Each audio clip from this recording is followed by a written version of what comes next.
Om Shanti Shanti Shanti.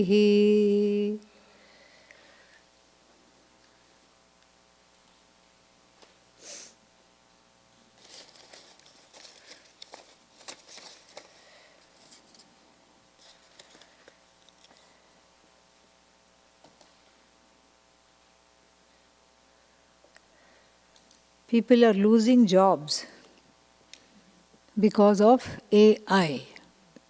You know what AI stands for, right? Artificial?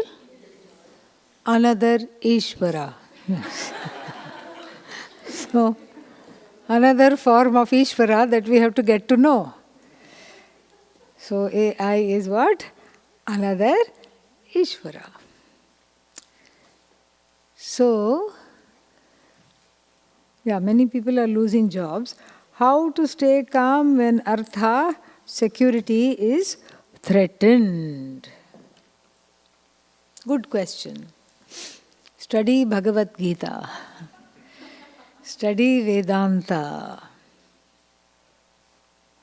Why? Why should I study Vedanta? Because Ragadveshas come down. When the Ragadveshas come down, all the things you think you should have, also that list of things come down.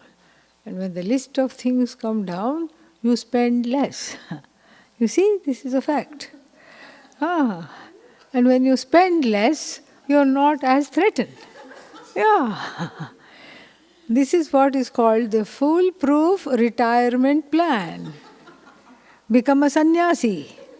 It means you don't have many needs and you don't need a lot of money. It will come somehow. And if it doesn't come, it's overrated. So you train yourself to want less, and the only way to train oneself to want less and less and less is through the study of Vedanta. No other way you can train yourself to want less. Otherwise, it will be just some kind of an exercise. The exercise lasts for, it's just like, what is that called? The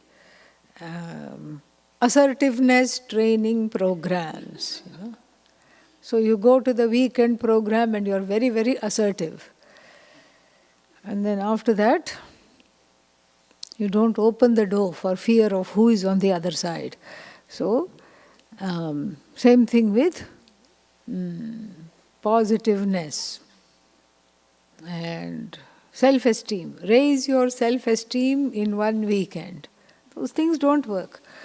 The only people's raise the self-esteem is raised is the organizers of the workshop. They say, oh, we got a few people to come, they feel good. So, this is all helpful to, see, everything is useful, everything is helpful. But in order to internalize this, you have to study Vedanta. When you study Vedanta, you understand that all the things I want, all the things I think I want, are connected to my sense of security. If I don't have this, I'm not okay. That is the feeling. And that cord is cut through the study of Vedanta, which reveals that you are the most significant person, you are the most secure person, there is nothing other than you, there is nothing like you, and there is no one unlike you. And so then as you study Vedanta more and more, it's like going to the gym. You go to the gym and you go like this, nothing happens. You get a catch, in fact. So, one time going to the gym, nothing will happen. Second time also, muscle won't come. So, bar, lagatar, again and again and again, you keep going.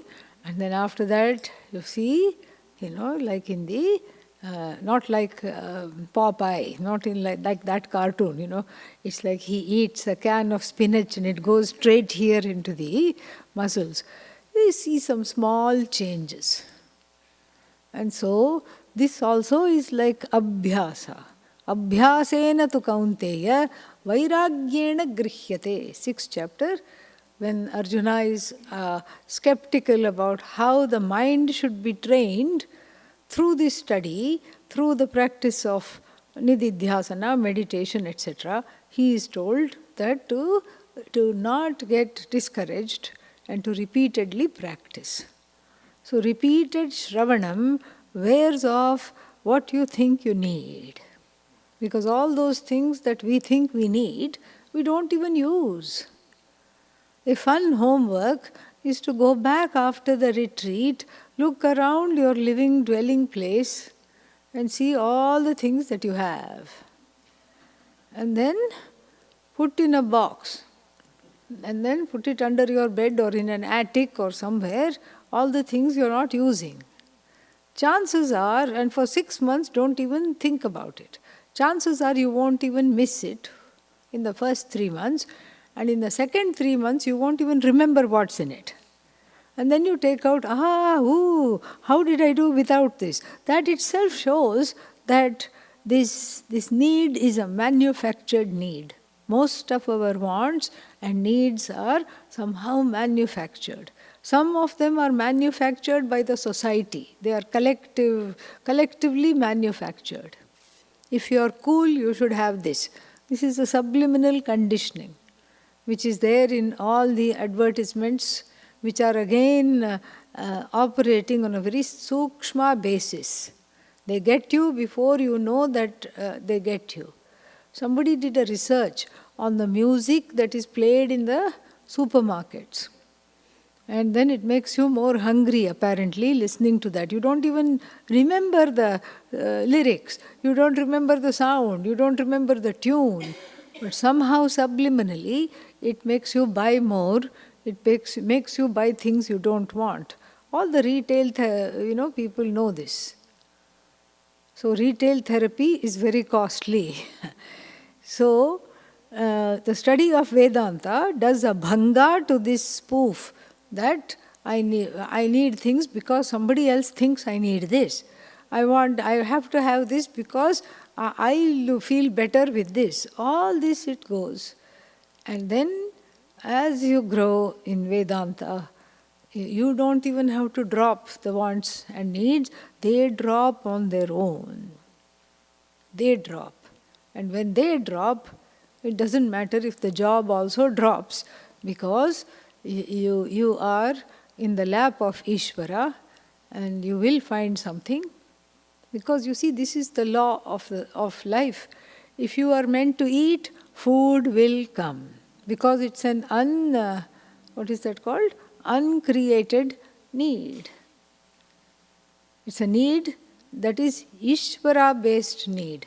Ishvara Srishti, hunger, thirst, the desire for clothes to cover the body, the desire for shelter, these are all uncreated, uncultivated desires. As opposed to what? Cultivated desires. Cable TV, etc. Destination this, destination that, all that is cultivated desires. So for every uncultivated desire, we find the solution to be here and now.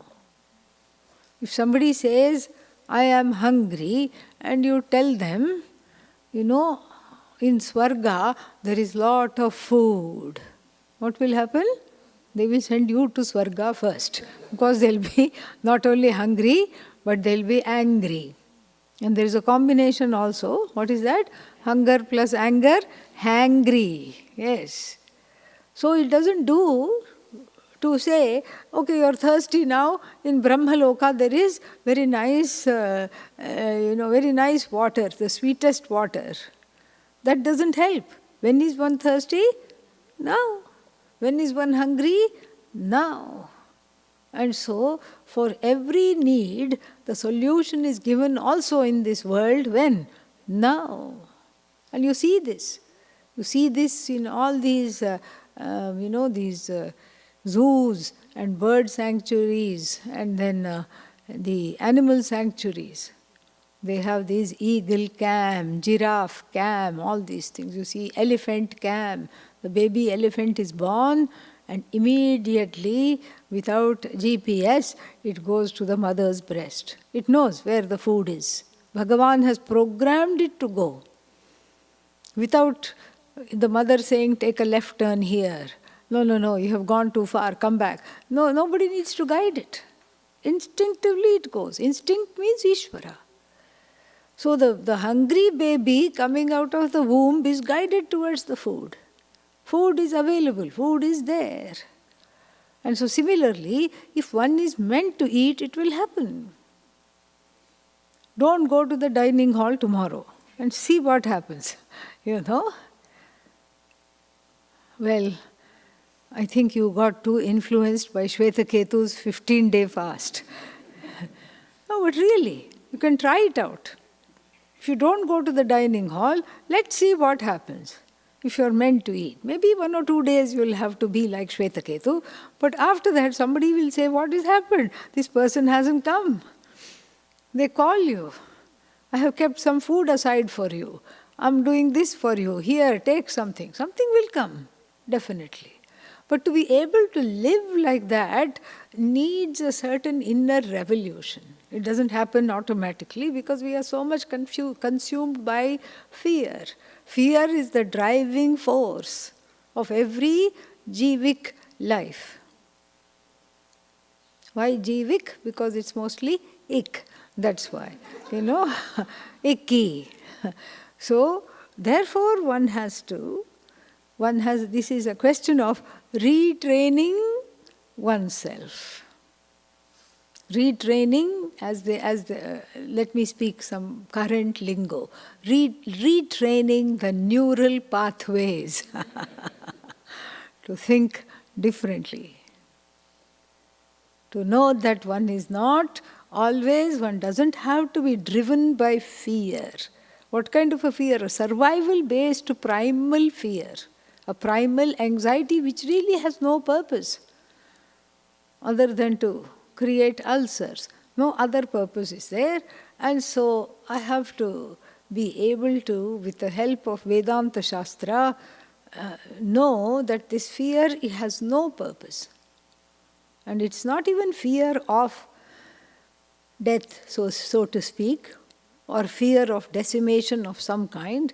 It's a prakrita buddhi. It's like somehow like a bestial fear, a primal, primitive fear, where it's like something will happen to me.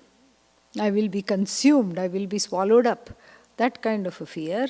And we can't even articulate that fear. And that fear has to be first confronted by making friends with it. You call out the fear. What is it? Have a cup of chai with the fear. And I advised this to one young man who was so afraid all the time. I said, make 2 cups of chai, keep one in front of you, keep one for the fear, and then you go sit down there and play the role of the fear. He did that, and he said, I had good, I had very good results with this. And the people around me had a good show. I said, what do you mean? He said, I live in a small dorm room, I couldn't do this, so I went to Starbucks. And so he sat on a table and put 1 cup of tea there, 1 cup of tea here, and he would talk, run, go that side, have a sip of tea there, and then everybody was watching what is happening. So everybody got a free show. So this is important. You have to befriend the fear. And you say, you come, you just see it. Let me know, what is it that's troubling you? So that threat, being under threat, all this is bestial leftover responses. What is that called? The 4 Fs. Fright, and then flight, fawn, freeze. These are the things that people do under great duress for the sake of survival. Sometimes one is like a headlight confronted deer inside the headlight. You just freeze. You don't know what to do. You can't go forward. You can't go back. You feel paralyzed and you think it's better to not act at all. Just let me keep quiet. And then sometimes you fight. Sometimes you say running away from this problem is the best thing. Or sometimes you can't, you're afraid of the situation and the people connected to that situation. So you go and fawn. Oh, how are you feeling? So here is the oppressor. And what do you say to the oppressor? Let me make you feel better. Why? So that you don't oppress me anymore. So these are all, we see this in nature. We see this fight, fright, fawn and flight, all these things, yeah. And we see these responses in nature. So this is the leftover of that response that is in the person. And understanding that itself is half the battle won. And so a little bit of dhairya, courage, we have to cultivate. Okay, the job may go. And in this market, it's not unpredictable. Job is unpredictable, but that the job may go may not be completely unpredictable, seeing another Ishvara, etc., in the offing. So we learn to expect the unexpected, and we learn to save. We learn to also look for other situations, or we see what is it that we want to do. Maybe Bhagavan is giving an opportunity here that can lead to more growth. All this we have to see, and to have that inner space, Vedanta is very much needed. To come out of the bestial, primitive reactivity, Vedanta is needed. Then, was Shvetaketu only taught the Karmakanda part of the Vedas? Yes. Are temple ritual part of Karmakanda or Tantra? Both. How about Arjuna? Was he never exposed to Atmajnana Upanishads until Krishna's Gita? Doesn't look like it. 12 years he was in the forest. And then what did he do? He was keeping the powder dry, so to speak. All these mantra-powered missiles with the enemy's names on them, they would only go hit that person provided you chanted the mantra associated with it. These today's smart bombs are nothing. Yeah. There it was only kill that person, nobody else. It was run after, hunt that person, even to the next planet, and kill them. And hit them, strike them. But you had to chant mantras. He was busy doing that. He was looking forward to the war. He would have met so many sadhus living in the forest for 12 years. And they would have all gone, touched the feet of the sadhus and got blessings. For what? Let us be victorious. Let these idiots be defeated. Let them not tyrannize the whole world. Not once did he say, Adhihi Bhagavo Brahma. Please give me what? Brahma Vidya, self-knowledge. Did he ask even once? No. All of them, the whole pack was very bloodthirsty. Especially Draupadi. She kept saying, she stopped combing her hair, grew out dreadlocks. And then she said, I'll comb my hair only after anointing it with Duryodhana's blood. This is what she said. Because Duryodhana, during all this shaming, during this whole assembly where she was illegally pawned off to the Kauravas, did like this, showed his lap and patted his lap and invited her to come and sit on it. And she was a very strong princess and was very deeply offended by that. So they were all waiting for revenge. Where was, the time or the space, the internal space to ask for Brahma Vidya? No. Brahma Vidya would not have come at that time because there is too much ego. Even if they had found the best teacher in the whole world, Lord Krishna, even if he had gone there and taught them, offered to teach them, they would have said, yeah, nice Krishna, wonderful. They would not have taken it seriously. For Brahma Vidya to take root in the heart, two things have to happen. First is, the ego should get badly bruised. Terrible bruise to the ego. Where there is a feeling of shame, where there is a deep feeling of just such humiliation. And then here, this opportunity, most people don't recognize. They get outraged that they have been humiliated. They get outraged at the shame. They are not able to get past it. Or there is rejection. They get upset at the rejection or the experience of what they think is rejection, and then they are not able to get past that. But you see, on the other side, there is a big teaching there.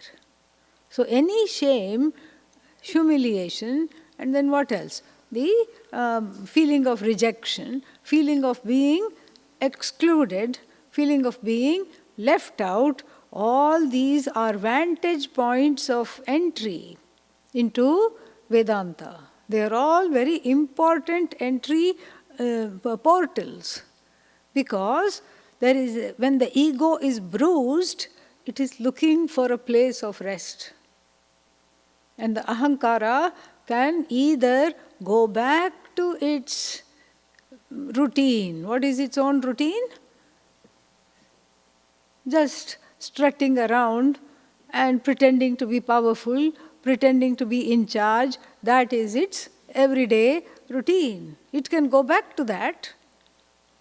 It can say, one can just soothe the ego, and then one can say, nothing happened, it's okay, we'll come back stronger, bigger, better. But this is not the best way. This is just more of the same. But if we step back and look at this bruise and see that perhaps there is a opening for what? Humility. There is an opening for receptivity of something that I cannot fix and I do not know.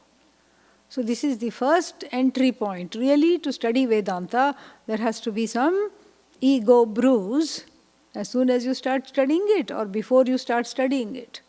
The ego must be badly bruised. And how is it bruised? It is bruised according to the person's core issues. So if one feels already excluded and unwanted, that is what will come up. And if one feels shame is like the main driving force in core pattern in one's life, shame will come up. If one feels humiliated easily, that humiliation will come up. So all those are important entry points to deepen one's engagement. And that is the first thing. And the second thing that has to happen to study Vedanta is that honestly, when one looks around, there should be no options. All the options go away. Bhagavan sends them away sometimes. When Bhagavan finds in you a proper adhikari, a qualified person for Vedanta, all the props go away, all the crutches go away, all the friends go away. Even secretly they thought you were a weirdo, but they were too polite to say so. Now they don't mind telling you on your face. Yeah, they just say, sorry, I can't gel with you. I don't know who you are. So the friends also go away. Family members, they cannot go away because where will they go? So they are here, they tolerate you, and they don't really get into any discussions with you at all. And if you start talking Vedanta, they change the subject and ask you, how will you have your coffee, with or without milk? That is what they will ask you. So, this way, when nothing works, and when nobody is there to fall back on, then Vedanta works. These two things have to happen.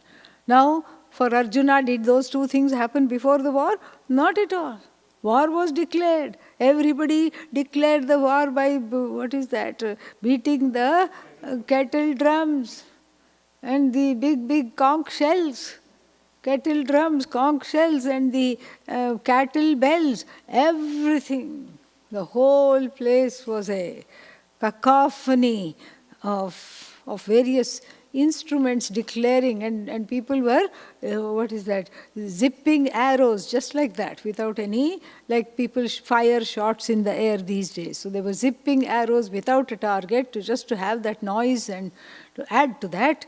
And so this in this cacophony of various instruments, standing face to face with all the people who should have been on this side, Arjuna's side. But they were all what? Standing pratikula, against him. They were standing against him. His own relative, his own grandfather, his own teachers. There's nothing more insulting, humiliating, and bruising for the ego than that. So he has his ego bruised there. And that is the first condition that is met. And the ego is terribly bruised because here are people, he could only see two kinds of people, in whose lap he had played as a child, and all kinds of nephews and cousins who had played in his life in his lap when they were children. And he could not see anybody else. These are all dear people connected to him. It was a close-knit, extended family, dysfunctional, yes, but still very close-knit. And here, somehow he had missed that dysfunction because of his moha, his patterned way of loving, because he was so crazy after being accepted, wanted and loved that he missed the dysfunction. He even wanted to make up with Duryodhana. Who can make up with a psychopath? Really? And sociopath? Nobody. But he still was hoping to do that. He had a version of Stockholm syndrome that he was keeping on making excuses for his oppressors. So the ego bruise happened when he couldn't tolerate that these were the people that should be on the side of dharma. And where are they? On the side of blatant adharma. And they should be with him. He thought, they loved me, he thought. But then they were on the other side. Clearly they chose a side, clearly they made a choice. That was the ego bruise. And then what was the optionlessness? If you are a soldier, can you leave the war? No. And then his plans of ordering orange dhoti from Amazon.com and taking to a life of sannyasa were what? Were thwarted by Lord Krishna, who read his mind. Because he was already hinting, Guru nahatva hi mahanubhavan shreyaha bhoktum bhaikshamapiha loke. It's better to live a life of alms rather than take up arms. It is better to live a life of alms and bhiksha rather than fight against one's own teachers, grandfathers and the like, uncles and the like. This is what he says. And then what happens? Then he understands that only two kinds of people can take bhiksha. Who are they? Sannyasis or brahmacharis. Those are the people. Arjuna is by no stretch of the imagination a brahmachari. He is very well married, has grandchildren also by this time. He is not a brahmachari. He is not a sannyasi either. He could become a sannyasi. Those thoughts went in his mind. Perhaps he thought from Kurukshetra to Haridwar, just maybe a couple of days of walking, I'll reach there and I'll just sit under a tree, grow a beard, and then nobody will recognize me. But even he knew that leaving the war was a dereliction of duty. That's why he could not bring himself to leave, because he was at heart a dutiful guy. He was at heart committed. He was at heart a dharmic person. And he would not leave Swadharma. He kept complaining about it to Krishna in chapter 3, in chapter 1, in chapter 5, in chapter 12, and then finally in chapter 18. You're making me fight this war. I don't want to fight this war. He complained, but he did not leave because he had dharma. He had dharma on his side. He was a deeply devout person and he deeply believed in Swadharma. He had that on his side. So really speaking, there was no option to leave this war, was it? No. That is when he said, Shishyasteham shadhimam tvam prapannam. It's shadhi, not shadi. Okay? Yeah. Shadhi, from shas to teach. Teach me And who is this me? Tvam prapannam, the one who has surrendered to you. Why is there surrender? Because all the options are gone. When you cannot see any more options, Vedanta opens the door. And so that's why it was very clear, until he had encountered Lord Krishna in the Mahabharata, he had not really been interested in studying Vedanta, because those two conditions we talked about had not yet been met.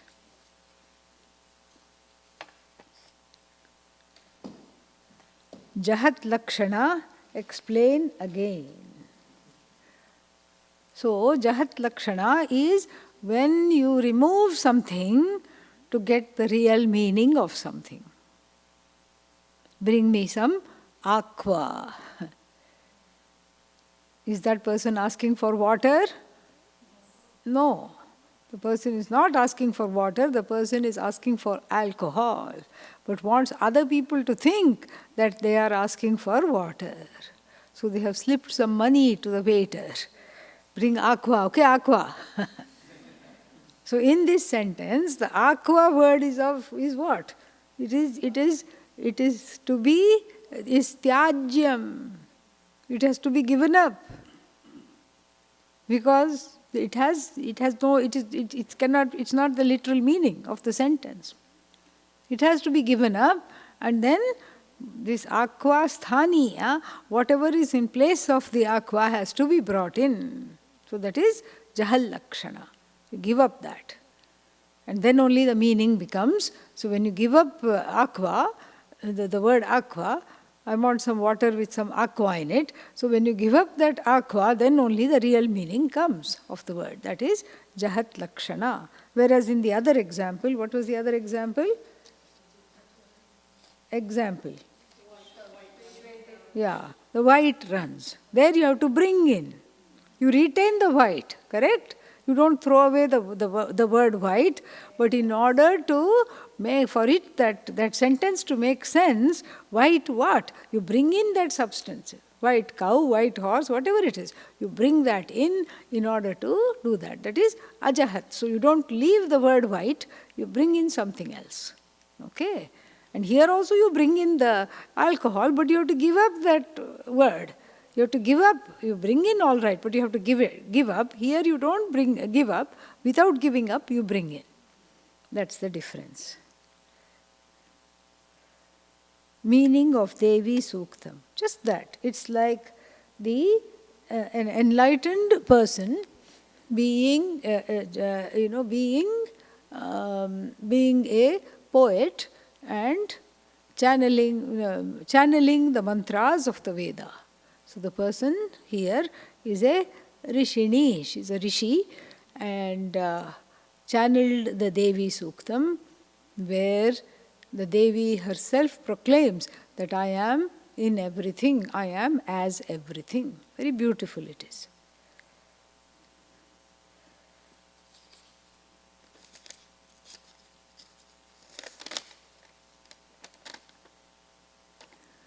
During meditation, I experience a peaceful and pure state of the mind.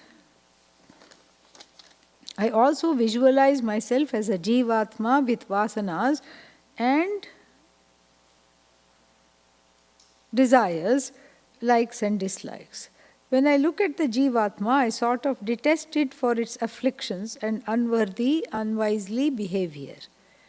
How do I distinguish this Jivatma so that extinguish this Jivatma so that I can abide in the pure, peaceful self? What daily practices to follow? So the Jiva is not really there, okay? Ragadveshas are also mithya. So the Jiva is, you can look at it as the Jiva attack, okay? So the Jiva mode or the Jiva attack. So Jiva attacks when? When there is some vulnerability, when there is some insecurity. So from Ishvara mode, I slip into what? Jiva mode. So there is a Jiva attack. So the Jiva need not be extinguished. The Jiva can be embraced and integrated into Atma. So the jiva is just Atma with a complex. The complex is gone, there is no more jiva. All there is Atma. So that is what one has to do, and the practice again goes back to study of Vedanta. All the practices are Shravanam, Shravanam, Shravanam. That is basically what one has to do, and if you connect to meditation, you please keep on meditating, make that your daily practice.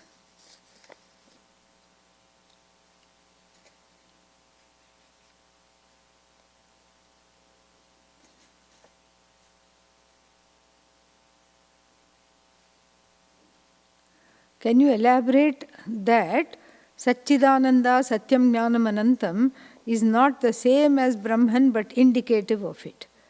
How to understand the difference? Just as it's not possible to objectify Brahman, it's also not possible to objectify Satchit Ananda. No, see, it's like this. Satchit and Ananda are what? Words, right? And words cannot describe Brahman because words only have a few things in their terrain which they describe. What are they? Jati. Jati means nouns. Tree, flower, all these are jatis. Words can describe that.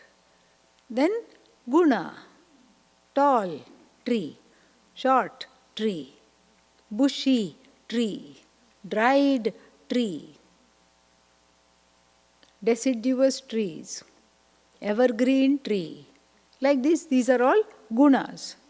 Gunas means what? Adjectives, qualities. And then actions, runs, sits, eats, climbs, falls. These are all actions, kriya. And then sambandha, mine, yet to be mine. And then what else? Yours, hers, his. These are all sambandhas. These four things, jati, kriya, guna, sambandha, is the purview, is the field of operation of the words. Words cannot go beyond it in any language. All that words can do is this. Oh, what about adverbs? They are still adjective. They are still comes under some kind of adjective. So therefore, the words fall short of talking about that which is neither a jati. You can't say Brahman is a noun, correct? One among many nouns. Can you say that? One object among many objects? No. Then does it have Visheshanas? Does it have gunas? Satchit Ananda are not like big, blue, fragrant lotus. It's not like that. Satchit Ananda, big, blue, fragrant. No. Why is it not there? Because these are Visheshanas. They qualify things within their own field. Swajatiyebhyah vishayebhyah vyavartakam visheshanam. So a visheshana, what does it do? It distinguishes things from other things of its own class. So among the lotuses, Mahat Utpalam.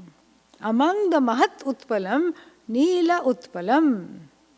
And among the Mahat and Neela Utpalam, Sugandhi Utpalam. So it's all among that. In that lotus jati only, we are honing in. First you say, bring me the big lotus. Oh, there are many big lotuses. Which one to bring? Bring me the big blue lotus which is blue. Oh, there are many big blue lotuses. All right, bring me the fragrant, big, blue lotus. So bring me Satyam Brahma. Oh, there are many Satyam Brahma. Therefore what? Bring me Jnanam Brahma. Oh, there are at least 2-3 Jnanam Brahmas. Bring me Anantam Brahma. Is it like that? No. They are not adjectives. They are not nouns. We already saw they are not nouns. They are not adjective, these words. Are they kriya? Satyam. Is it action? Is it a verb? No. It's not an action. Is it sambandha? My satyam, your satyam, his satyam, her satyam? No, it's not sambandha. So the words are, this is not within the purview of words. Yet, the language being such and our minds only responding to language, and we learn things only through language. The language is crafted, how we talked about earlier, where the limitations connected to the words means their being bound by jati kriya guna sambandha, that is scrubbed away through this bhave prayoga, through the operation of the abstract, the usage, through the abstract usage, all this is cleared away. And so the word is there in its essence, but scrubbed off all the so-called limiting, delimiting factors. It is scrubbed off of finitude, both satyam, jnanam, everything. And then what happens is that then it is used to not describe Brahman or be adjectival to Brahman, but indicate Brahman. These are indicatory words through which Brahman is understood not directly but by implication. Vachyartha, direct meaning; lakshyartha, implied meaning. So the implied meaning of these words is what is important. So implied meaning means they don't directly reveal Brahman. They don't need to directly reveal Brahman because Brahman is self-revealing as I. So what do? They knock off the finitude connected to the I in the mind of the jiva and they spirit away ignorance. That is their purpose. By indicating what is Brahman. You don't need to do more than indicate because you are self-evident. Self-evident, Sat you are.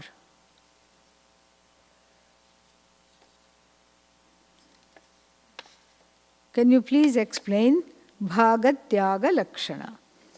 So we have explained those two. Jahat Lakshana, one question. Ajahal Lakshana, another question. Third question, Jahal Lakshana or Bhagatyaga Lakshana. What? Yeah, now we'll explain. We explained the first two. Now we'll explain the third one, where you take a little and give up a little. And the best example is Chit Ananda Satyam Jnanam Anantam.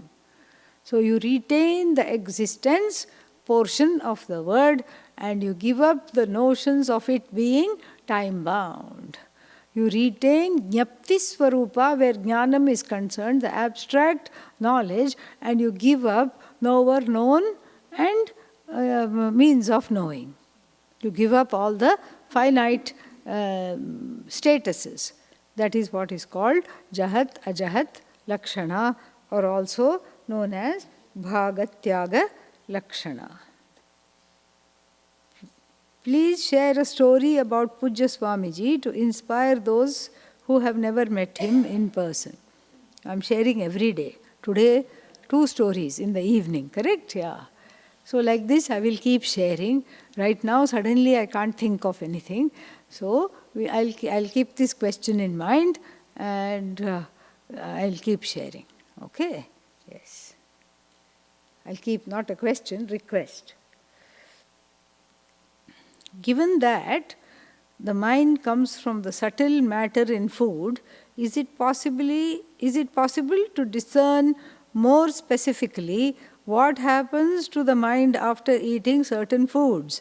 Very interesting, very nice, yeah. For example, if dairy from an abused cow is consumed, does the pain and anxiety of the cow enter the mind? Or is the effect harder to discern? It depends on the person. Some people are very, very sensitive. They are empaths. They pick up stuff like that. That's why we don't eat certain foods, for this reason alone, because we want to keep the mind sharp. Only one mind we have, which is most of the time in never mind mode. And so we have to keep it sharp, we have to keep it available to us, especially if we study Vedanta. And so we should be extremely concerned about what we eat, because what you put in is what comes out. So certain foods makes you tamasic, certain foods make one angry, restless. Certain foods are addictive. You eat a little bit and you keep wanting more and more and more. It becomes an obsession. You can't think of anything else, like alcohol, etc. So it also depends on one's own personality and how one deals with the food, mind, etc. And then as you study Vedanta, then the mind becomes more and more sattvic, more and more filtered, refined. And then you don't really want to eat most things. Then after Atmajnanam, it doesn't matter what you eat. Really. This is true. Why? Because you are no longer operating at Satyam, Mithya, how to go from Mithya to Satyam, because you are all the time in Paramarthika, and no matter whatever you eat, you are no longer tied by the rules of the mind and the body and everything. But we are not there yet, so we can't pretend to be there yet. So we have to follow the steps and then clarify the mind. Give it a chance to work Vedantically. Give it a chance to think Vedantically. And give it a chance to bless the person, so that there are less and less jiva attacks. If I am with Sat in deep sleep, why should I wake up? Yes.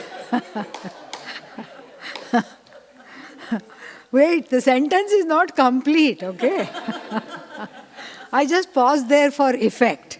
Just to make you laugh, I paused there, all right? Yeah. Why should I wake up at Brahma Muhurta?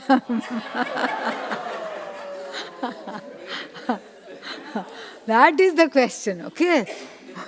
Why are you waking me up at 4 o'clock? Why are you telling me to wake up at 4 o'clock when I'm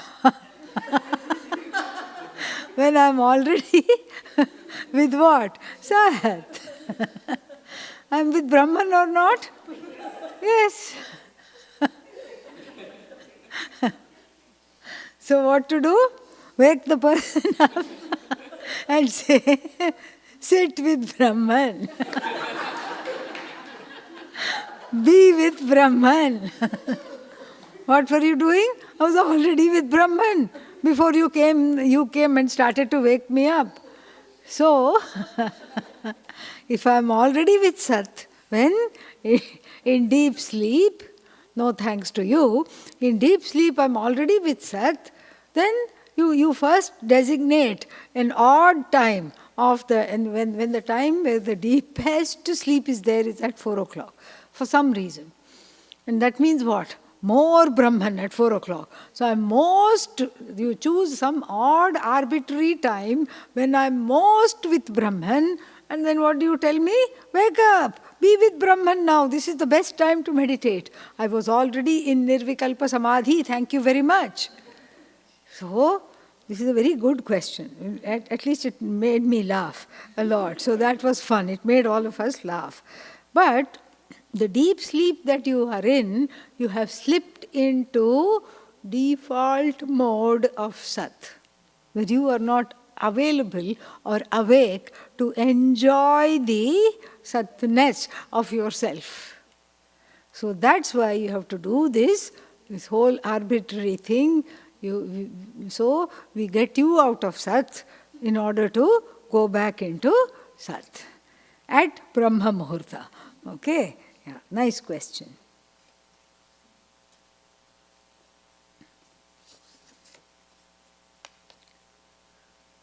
Does it make sense that there is so much of self-doubt and critique after studying for years? Yes, it makes sense. It feels like it comes in waves. Can it be part of the purification process? Yes. See, it's not that the critique is there now. The critique already came. Critique is part of the psyche. The antahkarana, in the antahkarana, there is a deep-rooted pattern of self-critique, self-loath, self-judgment, from which other critique, other loath, other judgment also it flows out. And so that is already there. And if one has been studying for years and it has not gone, that can mean only one thing. Keep studying more. Look into the pattern a little more. There is an excellent text called Dosha Parihara Ashtakam. Study that. It's really, really good. And then the futility of critiquing others and critiquing the self will be easy to let go of. So, because self-critique is due to some childhood issues, where the child internalizes the shortcomings of the adults, because the adults look strong, the child has come from them, so mother, father are the source, they are like gods, and gods can do no wrong. And so therefore, I must be the one that is wrong. The child wrongly internalizes blame, critique, etc. This when you know, and then when you work with it, when you can journal, you can do all kinds of things. Yoga teaches self-love. So very, very, very good for self-love. Yoga teaches self-love, journaling, therapy, artwork, so many outlets are there to explore the self-critiquing one and to let that go.